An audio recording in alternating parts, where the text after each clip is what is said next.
नमस्कार भाइयों और बहनों, आज हम उस पावन स्थल की बात करने जा रहे हैं जहां न केवल धर्म की रक्षा होती है बल्कि आत्मा को भी शांति मिलती है।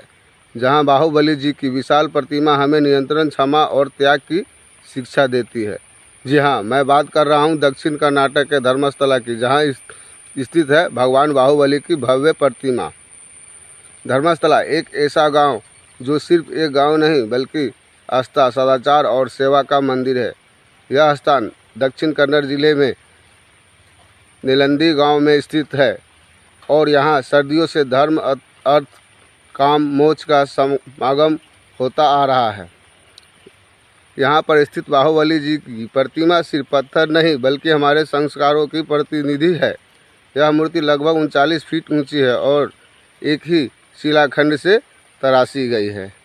लेकिन आइए जाने कि यह प्रतिमा किसकी है, बाहुबली कौन थे, क्यों उन्होंने नंगन होकर खड़े खड़े तपस्या की और क्यों आज भी लाखों लोग उन्हें देखने आते हैं। बाहुबली भगवान ऋषिभेद के पुत्र भरत के छोटे भाई, बचपन से ही तेजस्वी, बलवान और ज्ञानवान। जब ऋषिभेद जी ने संन्यास लिया तब भरत ने साम्राज्य पर अधिकार करने का प्रयास किया, लेकिन बाहुबली ने युद्ध का निमंत्रण स्वीकार किया। भाई भाई के बीच युद्ध होने वाला था, लेकिन ये कोई सामान्य युद्ध नहीं था, ये धर्म युद्ध था। 3 परीक्षाएं ली गई, नेत्र युद्ध, जल युद्ध, मल युद्ध। हर परीक्षा में बाहुबली ने जीत दर्ज की, लेकिन क्या उन्होंने अपने भाई को अपमानित किया? नहीं। बलिदान का सबसे बड़ा उदाहरण तब देखने को मिला जब बाहुबली ने सब कुछ त्याग दिया। बाहुबली ने तय किया, मैं अब राज्य नहीं, आत्मा का अधिकारी बनूंगा। उन्होंने नंगन अवस्था में खड़े होकर तपस्या की, वर्षों तक के एक ही मुद्रा में खड़े रहे। उनके चारों ओर लताएं उगाई, शरीर पर चींटियां रेंगती, पक्षी घोंसले बनाने लगे, लेकिन उनकी समाधि अडिग रह गई। क्यों? क्योंकि बाहुबली को ज्ञान मिल गया था कि आत्मा की विजय ही सच्ची विजय है, बाहरी जीत केवल क्षणिक है। धर्मस्थला को पहले पुदमा कहा जाता था। यहाँ पर हेंगड़े परिवार रहते हैं जो स्वयं जैन धर्म से हैं, लेकिन यहाँ शिव, विष्णु, गणेश, देवी, धर्मराजा सभी की पूजा होती है। यही इस स्थान की सर्वाधिक विशेषता है। धर्म, सेवा और एकता, ये धर्मस्थला की आत्मा है। यहाँ के डॉक्टर डी वीरेंद्र हेंगड़े जी ने जो सेवा कार्य किए हैं, जैसे निःशुल्क अन्नदान, शिक्षा, आयुर्वेदिक चिकित्सा, वो अतुलित है। सन 1973 में जब धर्मस्थला में बाहुबली जी की मूर्ति स्थापित की गई, तब इसका उद्देश्य सिर्फ पूजा नहीं बल्कि एक संदेश देना था। शांति, अहिंसा और आत्मशुद्धि ही जीवन का मार्ग है।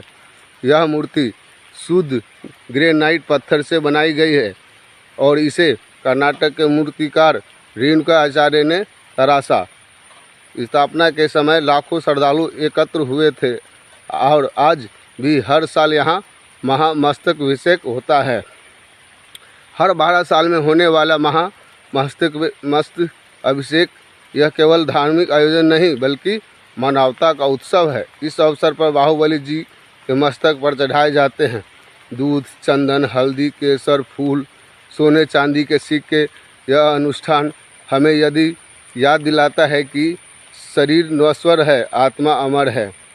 यहाँ आने वाले भक्त कहते हैं, जब हम प्रतिमा के सामने खड़े होते हैं तो ऐसा लगता है जैसे समय थम गया हो, मन शांति हो जाता है, आंखों नम हो जाती है, एक दिव्य ऊर्जा शरीर में दौड़ जाती है। बच्चे, बुजुर्ग, युवा, हर वर्ग के लोग यहाँ आते हैं। यहाँ कोई जात पात नहीं, कोई भेदभाव नहीं, सिर्फ एकता, भक्ति और सेवा है। बाहुबली केवल एक ऐतिहासिक चरित्र नहीं बल्कि हमारे भीतर का साहस है। वे हमें सिखाते हैं क्रोध पर विजय कैसे पाए, त्याग और क्षमा क्या होती है, अहंकार से ऊपर उठकर आत्मा से जुड़ान क्या होता है। आज के युग में जहां हर कोई बाहरी जीत चाहता है, वहां बाहुबली हमें अंतर्मन की यात्रा पर चलने की प्रेरणा देता है। तो मित्रों, अगर आप भी कभी धर्मस्थला नहीं गए हैं तो मित्रों, अगर आप कभी धर्मस्थला नहीं गए हैं तो एक बार अवश्य जाएं।